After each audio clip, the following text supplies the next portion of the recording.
Hi, Assalamualaikum and good morning. My name is Muhammad Azhar bin Muhammad Farid. My metric number is 92110307 5475001.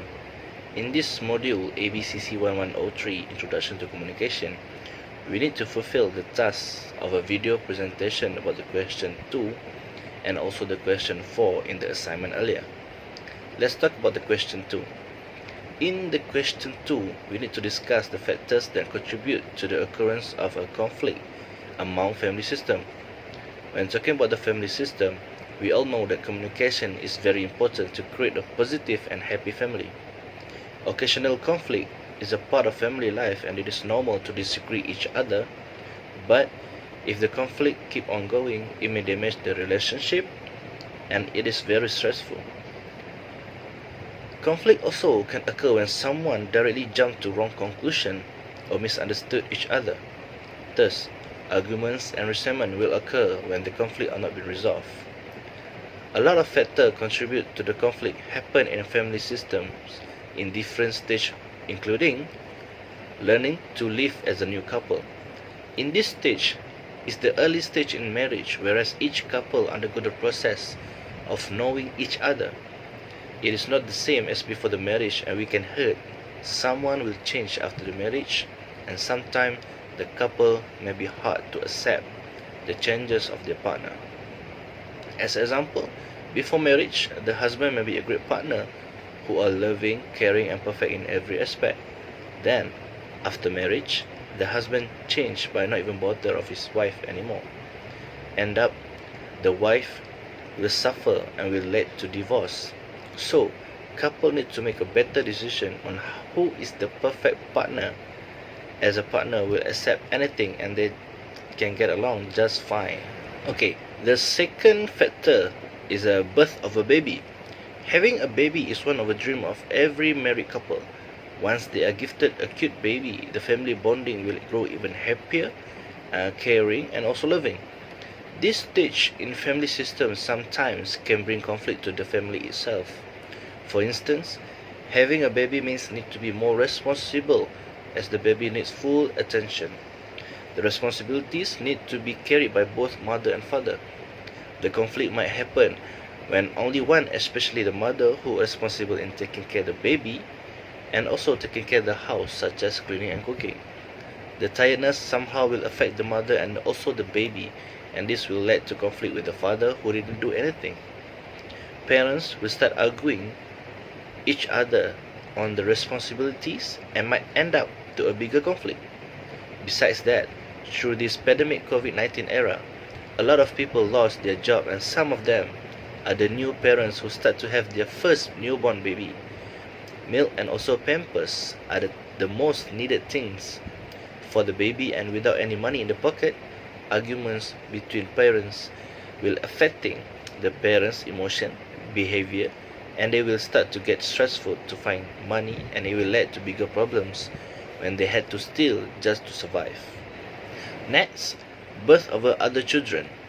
To have other children after the first child sometimes will lead to conflict, which the conflict will repeat from the first child. For example, again, the responsible for taking care of the new baby, but this round they need to give attention to the first child too. And this is even tired and stressful. Parents should have good parenting skills to solve this conflict. Next, a child going to school. Conflict can get more difficult when a child going to school. This is because when child going to school, the responsibility of a parents getting more higher because they need to prepare the children to go to school, such as the transportation, the meals, and also they need to evaluate the children learning process. This sometimes will lead to bad arguments between parents on who needs to send the children to school, who needs to prepare the meals, and if there is no responsibility from either mother or father, conflict in the family might getting worse. Okay, next, a child becoming young person. When the child becoming young person, he or she will try to survive by their own, creating their own problems and try to solve by their own. And basically, they will try all stuff by their own. A lot of questions will be asked by them, and some of them will not share anything with their parents. Conflict will take place when the parents' advices are no longer being followed by the child, and this will create bad arguments between them, and the children will create bad attitude. Next, a young person becoming an adult.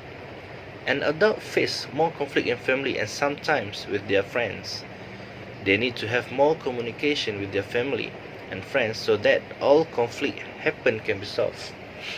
If there is no communication between them, the conflict will not be settled and might get worse. Each of the stages mentioned earlier can create different level of stress and potential conflict which can lead to different results. Besides that, change in the family situation can contribute to the conflict in family systems such as separation or divorce, moving to a new house, the traveling distance between home and work, changes in the financial and also the responsibilities. Let's look at the question 4, which asks us about how we currently communicate our gender, social and cultural identities in face-to-face and in online environments. Online environments such as social media have become a part of our daily life in today's global era. Everyone, no matter different age, have their own social media accounts such as Facebook, Twitter, Instagram, YouTube, and much more. Not only social media that are based on online environment. Throughout this pandemic COVID-19 era, all learning and working are much likely using online applications such as Zoom meeting and GoToMeeting. All of these online environments provide a context where people can interact and communicate each other, exchange message, and even share information and knowledge, regardless of the distance that separated them.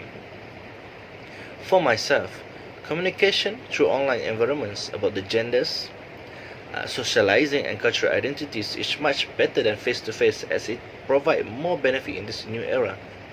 The benefit are allow people to communicate and engage with information quickly, provides interactive dialogues in different views, opportunity to express opinion on public in conversation and dialogue, create new relationship in distance, to gain and share knowledge and learn about other opinions, helps in socializing with others in distance, and manage communication behavior. Online environments helps me a lot throughout my daily life. For example, during this pandemic COVID-19, we were asked to stay at home and at the same time work from home, but by using online environment such as Zoom meeting and also GoToMeeting application, our work can still be run according to plans. Not only that, in manufacturing industries, there are many projects that need to be transferred from other country to our country, and all of this acquire training on how to assemble the product, testing the product, and also the process flow of delivering the product to end customer. By using same platform of Zoom meeting and also GoToMeeting, the training can be conducted through online, and it helps a lot in project transfer. Learning also can be one of the examples of the online environment which were widely used through this pandemic COVID-19 era, starting from the student in primary and secondary school until the student in university.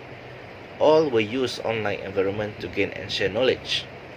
Learning process through online environment provide more information and knowledge as the students of Open University Malaysia. It helps me in complete my assignments and also my thesis. Not only that, through my relationship with my wife, it also started on social media.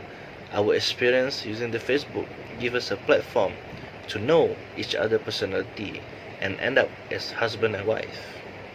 That's all. Thank you.